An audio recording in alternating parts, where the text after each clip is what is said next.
네, 안녕하세요. 케이크업 권종호입니다. 영상 편집을 시작하려고 하시는 분들이 가장 많이 질문하는 것이 바로 컴퓨터 어떻게 맞춰야 되나 입니다. 2023년 1월 26일 기준으로 135만원 정도의 가성비 컴퓨터가 어느 정도 수준으로 영상을 편집할 수 있는지 보여드리려고 합니다. 네, 제가 오늘 소개할 모델은 현재 기준 윈도우 11까지 모두 포함해가지고 가격이 135만원 정도인 초가성비 모델인데요.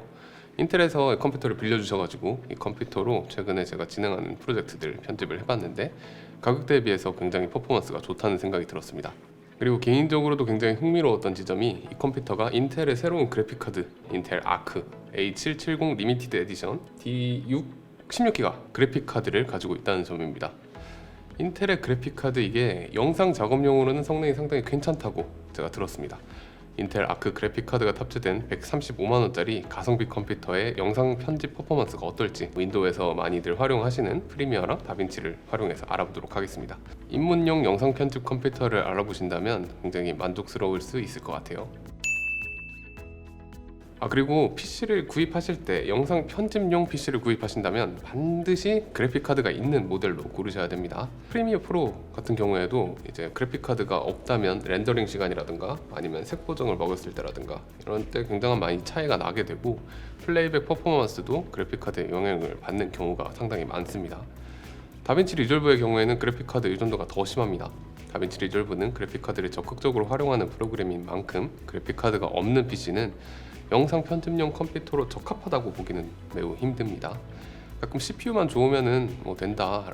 CPU는 굉장히 좋은 걸로 고르고 그래픽카드는 조금 경시하고 이러시는 경우도 있는데 그거는 옛날 이야기고 요즘은 그래픽카드랑 CPU의 비중을 한 반반 정도로 보시는 걸 추천드립니다. 자, 프리미어부터 한번 살펴볼게요. 프리미어의 플레이백 성능은 정말 말도 안 되게 원활합니다. 심지어 가벼운 럿 그리고 색 보정 이런 것들을 더해서 플레이백을 해봐도 프레임 드랍이 거의 없습니다. 8K 10비트 H265 소스에 가서는 내장 GPU가 100%를 찍고 결국은 외장 GPU인 아크 770까지 활용하는 모습을 보여줍니다. 반면 캐논의 10비트 H264 소스 그리고 레드 코모도의 6K R3D 파일 이런 것들을 재생할 때는 GPU를 생각보다 많이 활용하지 못하고 CPU를 적극적으로 활용을 합니다.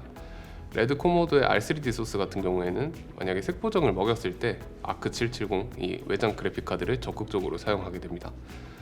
그 다음 스크러빙, 그러니까 타임라인 인디케이터를 마구마구 막 왔다 갔다 해보는 그런 테스트도 해봤는데 역시 굉장히 잘 됩니다. 135만원짜리 PC인데 너무 놀라울 정도로 스크러빙이 원활했어요. 단 8K 10비트 H265 소스 같은 경우에는 스크러빙이 사실상 힘들다고 보는 게 맞았고요. 근데 또 이게 좀 특이했던 게 이 8K 10비트 H265 소스를 활용할 때도 계속 컴퓨터가 내장 GPU만 활용하려고 하는 경향이 강했어요. 그래서 내장 GPU만 계속 100%를 찍고 CPU랑 외장 GPU 같은 경우에는 거의 사용을 하지 않는 모습을 보여줬어요. 그러니까 8K 10비트 H265 소스 같은 경우에는 CPU, GPU의 개입을 최대한 없애고 내장 GPU만 갈구는 모습이었는데 이거 왠지 CPU랑 외장 GPU까지 같이 좀 관여할 수 있도록 최적화가 된다면 왠지 8K로 돌아갈 것 같은 느낌도 들었습니다. 자, 렌더링도 해봤는데 1분짜리 각종 소스가 이렇게 섞여 있는 전체 렌더링 시간은 37초 걸렸고요. 이거는 H264나 H265나 같은 시간이 걸렸습니다. 자, 그 다음 다빈치 리졸브 무료 버전입니다. 가성비 컴퓨터를 찾으시는 분들이 가장 많이 활용할 만한 소프트웨어가 아닐까 싶은데 무료 버전의 경우에는 10비트 파일은 지원하지 않아요. 그렇기 때문에 C70의 파일이나 EOS 알파 앱의 8K 파일 이런 것들은 지원이 아예 되지 않습니다. 프리미어에 비해서는 플레이백 퍼포먼스가 조금 떨어지는 느낌이 있었습니다. 그래도 충분히 나쁘지 않게 색 보정까지 더해도 크게 플레이백에 문제가 되지는 않았고요. 스크러빙은 프리미어에 비해서 확실히 조금 떨어지는 모습을 보여줬어요. 색 보정을 추가한다면 스크러빙을 할 때 쾌적함이 조금 더 떨어지는 느낌을 받았고요. 자, 렌더링은 10비트 클립들이 다빈치 리졸브 무료 버전에서는 적용이 아예 되지 않기 때문에 10비트 클립을 제외하고 렌더링을 해봤고요. 24초 나왔습니다. 그 다음은 다빈치 리졸브 유료 버전입니다. 플레이백 퍼포먼스는 무료 버전이랑 거의 비슷해요. 그냥 똑같다고 생각하시면 좋을 것 같고요. 무료 버전에서는 아예 지원하지 않았던 8K 10비트의 H265 소스 유료 버전에서는 지원을 하지만 아예 돌아가지가 않아요. 그냥 프로그램이 계속 튕기고 타임라인 플레이백도 안 되고 뭐 아무것도 안 됩니다. 그래서 프로그램이 계속 튕겨버려서 8K 소스 같은 경우에는 뭐 테스트를 진행하기 힘들었습니다. 마찬가지로 무료 버전에서 지원하지 않던 4K 10비트 C70 소스 같은 경우에는 나쁘지 않게 돌아갑니다. 프리미어에 비해서 다소 버벅거리는 모습이긴 하지만 그래도 어떻게 저렇게 편집은 할 수 있는 정도라고 보면 될 것 같아요. 스크러빙도 마찬가지예요. 8K 소스는 아예 스크러빙도 안 됩니다. 그냥 찍으면은 튕겨버려요. 뭐 그리고 나머지는 무료 버전이랑 비슷한 수준. 그냥 조금 프리미어에 비해서는 아쉽지만 그래도 무난하다 정도라고 말할 수 있을 것 같습니다. 렌더링 역시 8K 소스가 있으면 렌더링이 안 돼요. 이게 8K 소스가 계속 뭐 플레이백도 안 되고 아무것도 안 되는데 이게 제가 생각하기에는 CPU나 GPU의 문제라기보다 램이 부족한 게 가장 큰 문제라고 생각을 합니다. 이게 렌더링을 하건 플레이백을 하건 계속 램이 100%를 찍고 프로그램이 꺼져버리거든요. 그렇기 때문에 고사양의 편집을 하시지 않더라도 램은 좀 더 업그레이드를 하는 걸 추천드립니다. 렌더링도 마찬가지입니다. 무료 버전이랑 같은 구간 8K가 잘 안 되기 때문에 CPT 파일들 다 빼버리고 무료 버전과 같은 구간을 렌더링 해보면 24초가 나옵니다. 네, 실제로 제가 작업하면서 느꼈던 점도 한번 말씀드려보려고 하는데요. 제가 최근에 개인 작업으로 단편 영화 하나 찍었습니다. 캐논 C70 4K 10비트 소스인데 프리미어에서는 컷 편집 단계에서 나쁘지 않은 성능을 보여줬어요. 컷 편집 단계에서는 플레이백이 느리다던가 아니면 뭐 소스를 이리저리 붙여보면서 막 다시 재생해서 확인해보고 막 이런 경우가 굉장히 많습니다. 이때 플레이백 퍼포먼스가 느리거나 스크러빙 퍼포먼스가 좀 안 좋으면은 재생 반응이 느리면 정말 컷 편집하기 짜증나거든요. 특히 저는 멀티캠이랑 사운드를 모두 합친 일종의 팔레트 타임라인 같은 걸 만들어 놓고 작업을 했는데 이런 빠른 전환이 필요한 상황에서도 상당히 만족스러운 성능을 보여줬습니다. 단편 영화의 컷 편집 단계에서는 효과, 그러니까 이펙트가 들어갈 일이 별로 없지만 제가 편집을 하면서 한 30초 정도 길이의 짐벌샷이 너무 많이 흔들려가지고 어프 스테빌라이저 효과도 적용해 봤거든요. 사실 굉장히 오래 걸리거나 아니면 안 될 수도 있겠다라고 생각을 했지만 한 100초 정도의 시간이 흐르고 완료가 되더라고요. 그래도 어쨌든 결국 20분 가량의 10비트 4K의 단편 영화에서 편집용으로 사용하기에 쾌적한가 물어보신다면 그렇지는 않다고 말씀드릴 수 있을 것 같아요. 이게 CPU나 GPU 탓이라기보다는 16GB의 램 용량이 너무 부족했어요. 타임라인이 텅 비어있던 초기에는 그래도 굉장히 잘 돌아갔었는데 타임라인이 점점 복잡해지고 영상이 계속 길어지고 이럴수록 램이 계속 100%를 찍으면서 프리미어가 자꾸 다운이 돼버리더라고요. 그래서 나중 가가지고 조금 정상적으로 작업을 하긴 힘들었습니다. 이게 마찬가지로 램의 이슈 때문에 다빈치 리졸브에서는 프리미어보다 작업이 훨씬 힘들었는데요. 사실상 시작부터 계속 작업이 힘들 정도로 계속 튕겨버려가지고 단편 영화 컷 편집 작업을 다빈치 리졸브에서는 거의 해보지 못했습니다. 하지만 4K 8비트 소스 정도로 편집을 하는 경우에는 정말 쾌적하게 작업이 가능합니다. 영상 콘텐츠 제작에 입문하시는 분들이 주로 스마트폰 혹은 보급형이나 중급형 미러리스 카메라 이런 것들을 많이 활용한다고 생각을 해보면 8비트 영상이 이제 메인이 되는 경우가 많다고 생각하거든요. 게다가 브이로그 같은 기록물은 사실 4K로 촬영해서 4K 타임라인에서 편집하지 않죠. 거의 대부분이. 그런 것들을 생각해 본다면 이 135만원짜리 컴퓨터는 이런 일상 브이로그 같은 컨텐츠를 만들 때 전혀 부족함이 없었습니다. 그래서 프로그램이랑 이 가성비 컴퓨터의 궁합 같은 것들을 좀 말씀드리자면 의외로 프리미어 같은 경우에는 일반적으로 다빈치 리졸브에 비해서 무거운 프로그램이라는 인식이 강한데 인텔 CPU랑 인텔 CPU에 포함되어 있는 내장 GPU 그리고 인텔 아크 그러니까 외장 GPU 모두 인텔 이렇게 조합된 이 컴퓨터 같은 경우에는 프리미어에서 퍼포먼스가 더 좋았습니다. 더가 아니라 훨씬 좋았어요.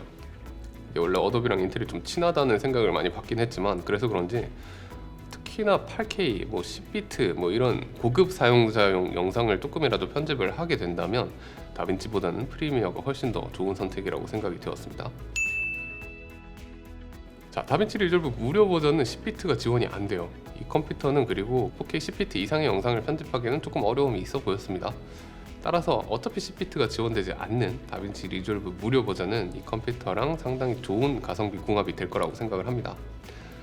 다만 다빈치 리졸브가 램을 좀 많이 먹긴 하기 때문에 반드시 램 같은 경우에는 32기가 이상으로 업그레이드를 해서 활용하시는 걸 추천드립니다.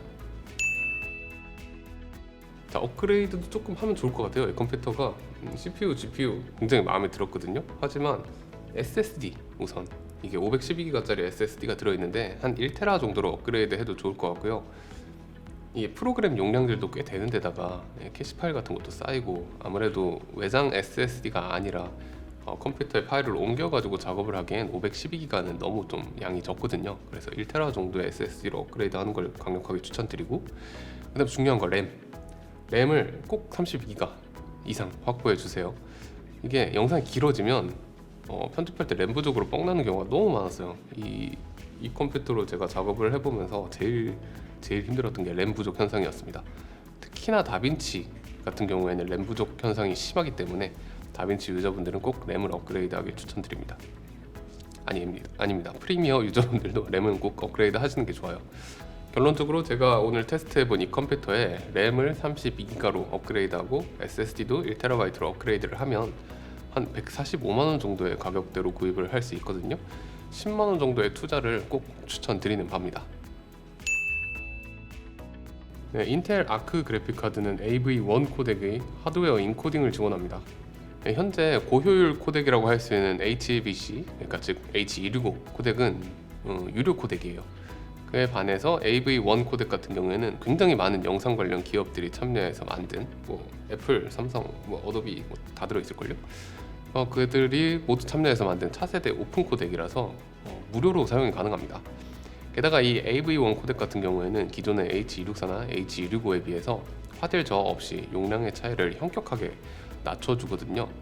현재 다빈치 리졸브 최신 버전에서 AV1 코덱의 디코딩과 인코딩을 지원하는데 다빈치 리졸브로 H264, H265를 렌더링하는 것과 비교해서 렌더링 타임은 H264는 24초, H265 24초, 그리고 AV1 코덱으로 렌더링하면 20초가 나와서 AV1 코덱이 렌더링 타임도 더 빠름을 볼 수 있습니다.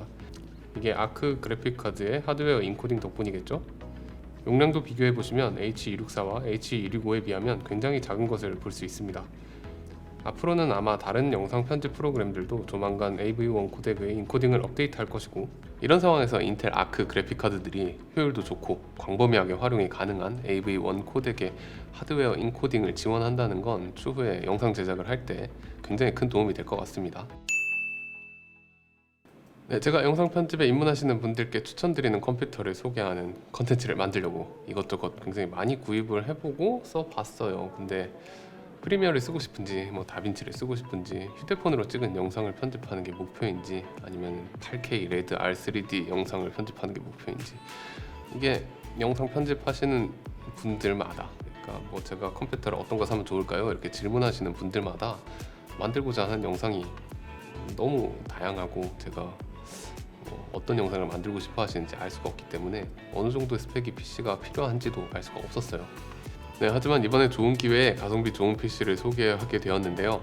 오늘 소개해드린 PC에서 SSD랑 램만 추가해서 한 145만원 정도 스펙의 PC를 맞추시고 거기에 다빈치 리졸브 무료 버전을 조합해서 활용을 하신다면 스마트폰, 미러리스, 똑딱이 같은 것들로 이제 가벼운 4K 영상 정도 찍고 편집하시는 분들에게는 굉장히 좋은 선택이 될 거라고 생각을 합니다. 네, 도움이 되셨다면 댓글이랑 좋아요 부탁드리고 지금까지 OK컷 권동호였습니다. 감사합니다.